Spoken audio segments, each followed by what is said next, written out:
সব এনে ধরে পুলিশে বাধা আরো পুলিশে এইখন পুলিশে এখন বাংলাদেশ কংগ্রেস কমিটি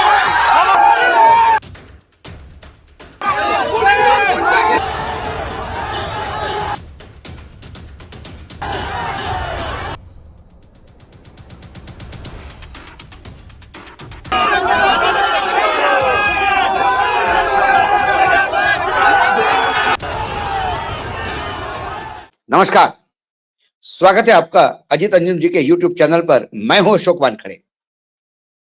जैसा कि कल भी हमने देखा और हम पहले दिन से कह रहे हैं, भारत जोड़ो यात्रा भाग 2, जिसको न्याय यात्रा के नाम से राहुल गांधी उत्तरी पूर्व से लेके महाराष्ट्र तक, पूर्व से पश्चिम तक की दूरी नापने जा रहे हैं, 6000 किलोमीटर से ज्यादा की दूरी। लेकिन भारत जोड़ो 1 में और 2 में बेसिक फर्क यह है कि भारतीय जनता पार्टी की बौखलाहट अब भारत जोड़ो पार्ट 2 के यात्रा के पहले दिन से दिख रही है। जैसे कि मणिपुर में अड़ंगा लगाने का प्रयास किया, वो तो ठीक है, लेकिन जैसे ही आसाम में यात्रा ने प्रवेश किया, 18 जनवरी से नागालैंड से आसाम में प्रवेश किया, उसके बाद 20 जनवरी 19 में वही रहे आसाम में, 20 को अरुणाचल प्रदेश गए, फिर 21 में वापस आ गए आसाम, फिर 22 में मेघालय गए, फिर 23 पे आसाम वापस आ गए। अब 24 और 25 आसाम में ही है। 17 जिले आसाम के नापेंगे राहुल गांधी।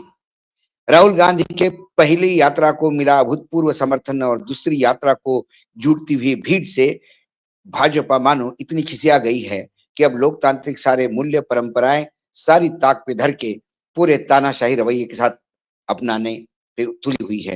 पहले दिन की प्रेस कॉन्फ्रेंस में कई बार बोल चुका हूं, जो धमकी दी थी कि मैं आप पे एफआईआर दर्ज करूंगा, आप फ्रॉड है, बहुत सारी बातें कही थी, उसमें बहुत सारी बातें हमने कही। उसके बाद एफआईआर दर्ज हुई। एफआईआर दर्ज होने से नहीं माने तो पोस्टर फाड़े गए, नहीं माने तो यूथ कांग्रेस को कार्यकर्ताओं को मारा, नहीं माने तो सिर्फ सीधा उनसे भिड़ गए, फिर भी नहीं माने तो आज गुवाहाटी में जब विश्वविद्यालय के विद्यार्थियों से बात करने वाले थे, उनको मना कर दिया गया। ये बात अलग है कि विद्यार्थी भारी तादाद में उन्हें मिलने पहुंच गए और जो उन्होंने विद्यार्थियों से कहा वो भी आपने देखा। लेकिन जब गुवाहाटी में प्रवेश कर रहे थे तो ये जनसंपर्क यात्रा है। जनता से संपर्क हाईवे से नहीं होता, बाईपास से नहीं होता। बाईपास तो शहर को बाईपास करने के लिए होता है। लेकिन राहुल गांधी यदि शहर में घुसेंगे तो सीधे गुवाहाटी की कुर्सी खतरे में आएगी। मुख्यमंत्री को अपना जनाधार खिसकता हुआ नजर आ रहा था, इसीलिए वो बाईपास कर रहा था। और जब कांग्रेस कार्यकर्ता अड़े रहे कि नहीं हमें अंदर करना है, तो पुलिस के भारी बैरिकेड्स लगा के, बांबुओं के, और पुलिस भारी तादाद में गुवाहाटी के उस प्रवेश द्वार पे खड़ी थी जहां से राहुल गांधी को एंट्री करनी थी। लेकिन हुआ वही, शांतिपूर्ण रूप से भी प्रदर्शन कर रहे हैं। यदि आप ये वीडियो देखें तो आपको थोड़ा सा आइडिया आ जाएगा। यह आसाम के वरिष्ठ नेता है जो बिना हाथ उठाए प्रोटेस्ट कर रहे हैं।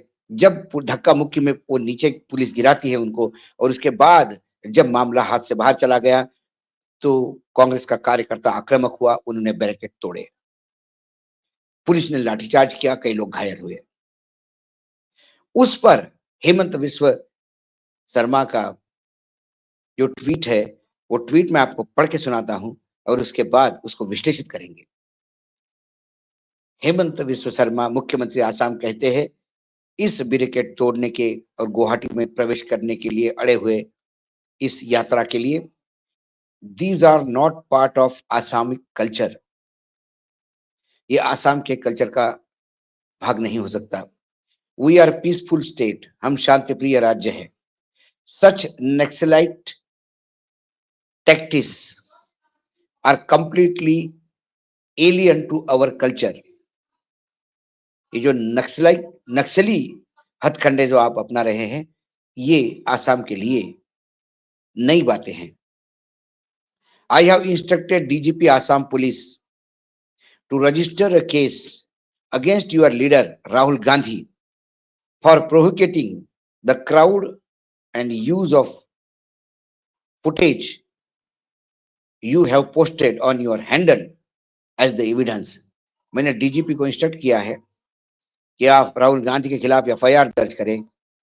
जो वीडियो आपने पोस्ट किए हैं आपके हैंडल पे, वो प्रूफ है कि राहुल गांधी कैसे भीड़ को कानून तोड़ने के लिए उस्का रहे थे।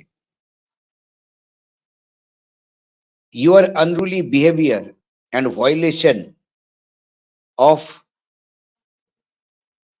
the guidelines have resulted in massive traffic jam in Guwahati now.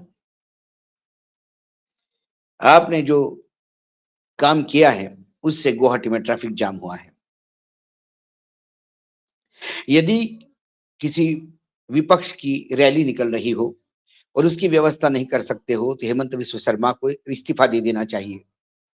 इसके पहले कई कांग्रेस रूल्ड स्टेट है या बीजेपी के साथ जो राजनीतिक दल नहीं है, चाहे बंगाल हो चाहे बिहार हो, यहाँ पे भी जब रोड शो करते हैं प्रधानमंत्री या गृह मंत्री तो राज्य उन्हें जगह भी देता है, क्योंकि वो डरता नहीं।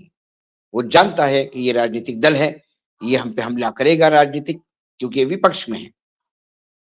विपक्ष का काम सरकार को घेरना होता है और सरकार का काम अपना जवाब देना होता है। सरकार का काम ये नहीं होता कि विपक्ष का मुंह बंद करना।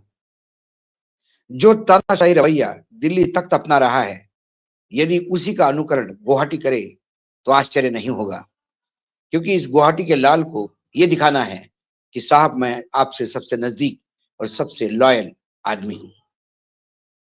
जो उन्होंने कहा कि हमारे कल्चर में नहीं है, ये वही आसाम है कि Assam all Assam student union ने पूरे आसाम का चक्का जाम कर दिया था। पूरा आसाम बंद था, आंदोलित था, और वो आंदोलन इतना पीक पे गया कि भारत सरकार को बाकायदा आसाम के साथ अकॉर्ड साइन करना पड़ा। और 15 अगस्त 1985 को गवर्नमेंट ऑफ इंडिया और ऑल आसाम स्टूडेंट यूनियन के बीच में एक पीसफुल समझौता हुआ। ये इस राज्य की तासीर है। आसाम अन्याय सहन नहीं करता, आसाम अन्याय के खिलाफ लड़ता है। ये लड़ाऊं का राज्य है। ये कहना कि ये नक्सली टैक्टिस नहीं है, ये विपक्ष की मांग है। पीसफुल तरीके से वो अपना न्याय यात्रा निकाल रहे थे, और वो यात्रा निकालने का अधिकार सभी का है। यदि विरोधी पार्टियां विरोध नहीं करेगी तो फिर क्या करेगी? और विरोध प्रजातंत्र का एक हिस्सा है, सर्वोच्च न्यायालय का निर्णय है। यदि कोई जाता है और लॉ एंड ऑर्डर के नाम से आप उनको मना करते हैं तो ये आपकी नाकामी है कि आप लॉ एंड ऑर्डर मेंटेन नहीं कर सकते। एक रैली से आप सत्ता में रहने लायक ही नहीं है यदि आप एक न्याय यात्रा को या एक प्रोटेस्ट मार्च को शहर के बीच में से जाने नहीं देते। और यदि आपको शहर की इतनी चिंता है तो कुछ दिन पहले बजरंग दल और वीएचपी की भी रैलियां निकली, नड्डा साहब के भी रोड शो हुए, तब लॉ एंड ऑर्डर आपने कैसा मेंटेन किया? या लॉ एंड ऑर्डर सिर्फ भाजपा के नेताओं के लिए नहीं है, बाकियों के लिए है। ये जनता समझती है। ये जो ट्वीट है ये एक आपके ना समझी की या जनता को मूर्ख समझने का एक बेहतरीन नमूना है। वो कहते हैं कि ये ऐसा हमारे कल्चर के लिए नया है। जब हेमंता विश्व शर्मा मंत्री थे कांग्रेस के राज्य में, गोगोई साहब के मंत्रिमंडल में, और भ्रष्टाचार के अकूट आरोप उन पे लगे थे, तो इसी भारतीय जनता पार्टी ने पूरा सेशन नहीं चलने दिया 2 सप्ताह, और पूरा आसाम आंदोलित कर दिया था। तब कौन नक्सली था? बीजेपी नक्सली थे, जिनके गोद में बैठ के आप सरकार में मुख्यमंत्री बने हैं।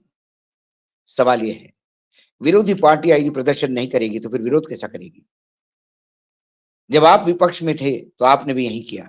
भारतीय जनता पार्टी लगातार विरोध करते आ रही है और रोड शो करते आ रही है, लेकिन जो प्रजातंत्र में सत्ता में होते हैं वो इतनी तो मैच्योरिटी दिखाते हैं कि विरोधियों को इतनी तो जगह दे।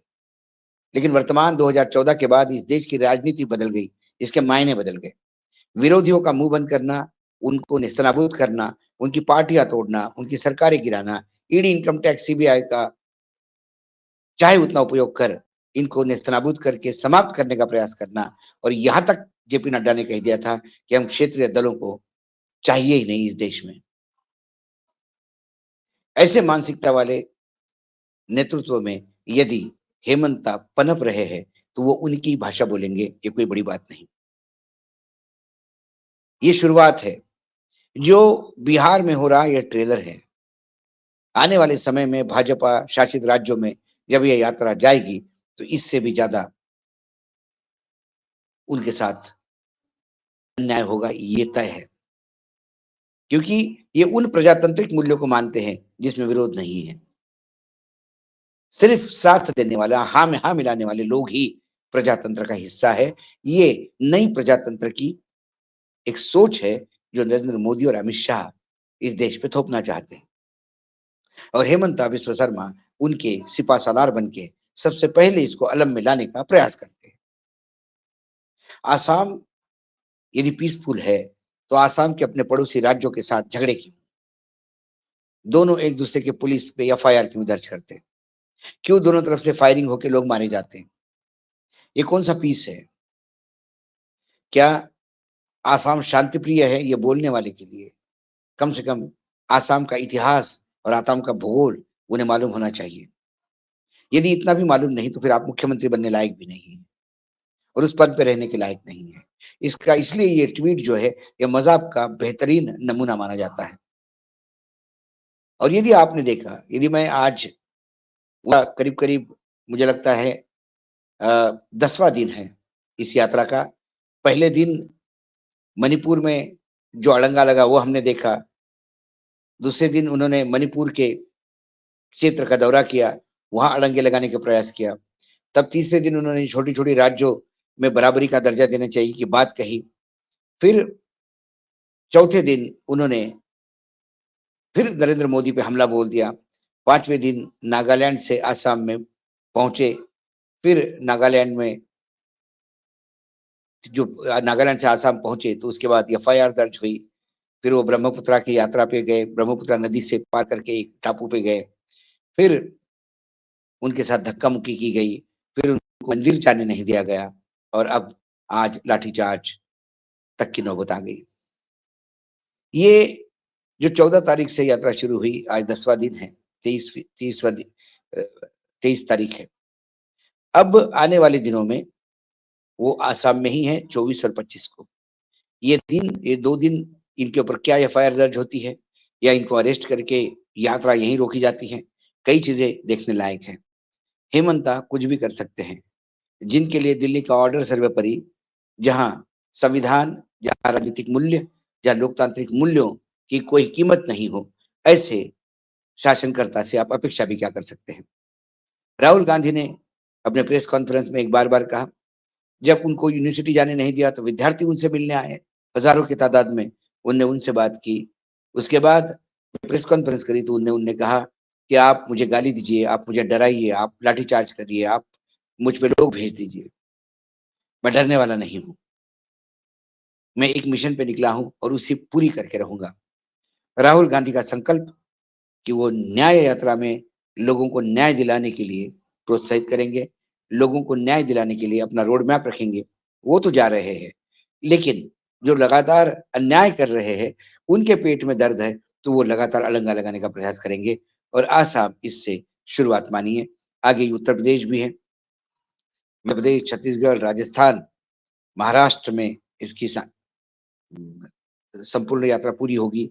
ये तमाम राज्यों में और भी बड़ी ताकत के साथ इस यात्रा का अपोज होगा। इस यात्रा पे पता नहीं कितने एफआईआर दर्ज होंगे, कितने जगह लाठीचार्ज होगा, कितनों को अभी खून बहाना पड़ेगा। लेकिन आसाम की जनता भी ये सब देख रही है। आसाम की जनता ने पहले भी अन्याय के खिलाफ आवाज उठाई है और बढ़ती हुई भीड़ आसाम में लगातार, ये राहुल गांधी की पॉपुलैरिटी नहीं, तो ये अन्याय के खिलाफ कहीं ना कहीं लड़ने के लिए जो लोग रास्ते पे आ रहे हैं, उनकी भी इसमें तादाद बहुत ज्यादा है। कुल मिलाकर आज का दिन यह बहुत पेचीदा रहा, खासकर आसाम के मुख्यमंत्री के लिए, क्योंकि उन्हें नहीं लगा कि बैरिकेड तोड़ के लोग अंदर घुसेंगे। यदि ऐसी ही बात चली तो आगे पीछे फायरिंग भी हो सकती है। मैंने पहले भी कहा, राहुल गांधी को अपनी चिंता करनी चाहिए, क्योंकि राहुल गांधी की जरूरत कांग्रेस को है, विपक्ष को है, इस देश में प्रजातंत्र को जिंदा रखने के लिए है। क्योंकि वो एक शख्स जिसको सबने पप्पू कहा, जिसने सबने मजाक उड़ाया, लेकिन जो जो सवाल उनने उठाए, चाहे जीएसटी पे हो, चाहे नोटबंदी पे हो, चाहे चाइना आक्रमण पे हो, चाहे कोविड पे हो, चाहे किसान आंदोलन पे हो, किसान के 3 मुद्दों पे हो कानून के, ये तमाम समस्याएँ जिस पे भाजपा ठहाके लगाती थी, बाद में वो गंभीर रूप लेकर उनके सामने आई। कुल मिलाकर ये संघर्ष का समय भाजपा के लिए बड़ा दिखाई देता है। राहुल गांधी तो निकल गए, राहुल के पास खोने के लिए कुछ नहीं, बीजेपी के पास खोने के लिए बहुत कुछ है और पाने के लिए अभी तो कम से कम कुछ दिखाई नहीं देता। एक तरफ रामलला, दूसरी तरफ राहुल की न्याय यात्रा।